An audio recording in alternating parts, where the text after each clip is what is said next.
Alright, now this video is aimed towards people that don't have that much experience with PCs yet, but slowly want to get into PCs and PC building. In today's video, it's all about driver installation.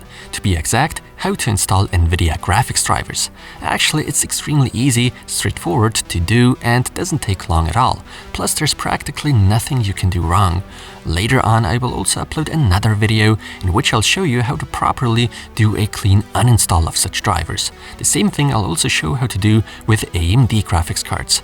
So those of you that have no interest in watching the basics when it comes to PCs, feel free to click away now. Alright, enough talking, let's get to work. Just in case Windows 10 hasn't already installed a driver for you automatically, we'll be greeted by this stretched out, low-resolution desktop. 3D applications will run horribly or not even launch. Maybe you just want to update to a newer driver version. The steps are pretty much the same. Step 1 would be to open up any web browser of your choice and then search for NVIDIA drivers. For your convenience, I've also put the link into the video description. Alright, now you'll have to select the correct graphics card model. Just in case you don't know what model you have installed in your PC, an easy way to check would be taking a look at what it says on your graphics card's box/packaging, or just check the spec sheet of your PC. In my case, it's a GeForce RTX 2080 Ti. Select the correct operating system, hopefully it's Windows 10, and next up, either go for the Game Ready or Studio driver. Most of the time we just go with the Game Ready driver. Following that, click on Search and then on Download. Then just download the driver and wait for the download to complete.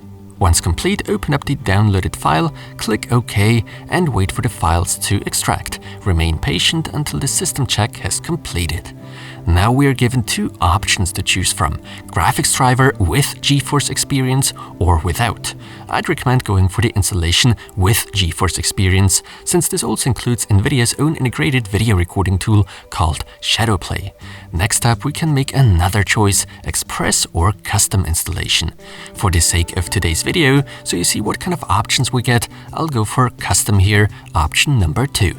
Except for the grayed out selections, we have the choice to untick the HD audio driver, the physics software, and USB-C driver. Theoretically, we could also go for a clean, fresh installation, something I would recommend if you're updating to a newer driver version and may or may not have had issues with the older driver. It would also be advisable to go for this option if Windows already installed a driver before you could.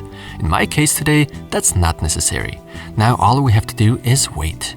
Don't worry about the screen going black a few times and the size, or rather screen resolution, automatically readjusting itself. This is normal and this is supposed to happen.